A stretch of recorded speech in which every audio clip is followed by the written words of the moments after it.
Good morning. I was thinking about the journey, and I went from growing up kind of a moral kid, my identity based in tennis, and then joined a fraternity, kind of went that route, and kind of turned the route of the prodigal son, where I just went and searched out every kind of pleasure, every kind of addiction you can possibly imagine. And finally got to the end of that run and was broken. And then cried out, God help me, after I'd missed my son's first birthday.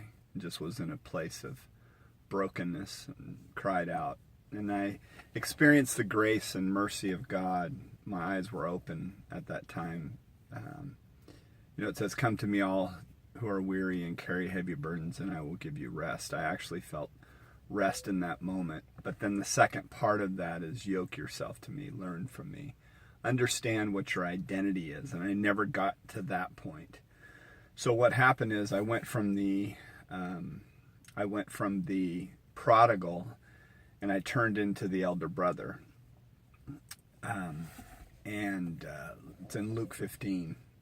You can find the prodigal story.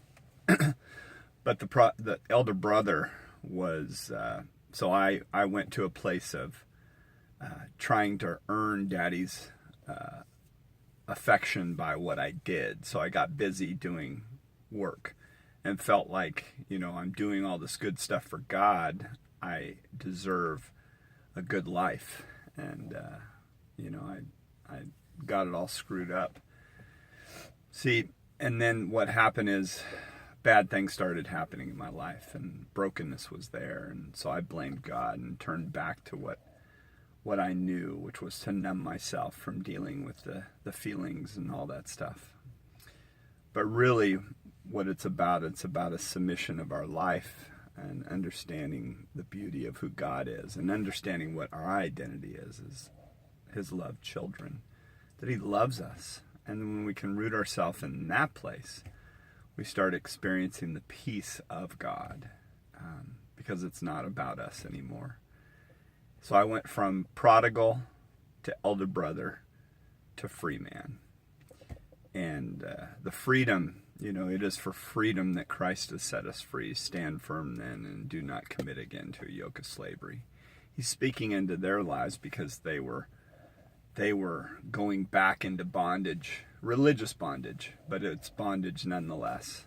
It's the same thing. We either live our lives in freedom or we live our lives in bondage. What are we enslaved to? Ask yourself that. What are you enslaved to? Is it always striving to have more and never quite attaining what you feel like you need? Is it through looks?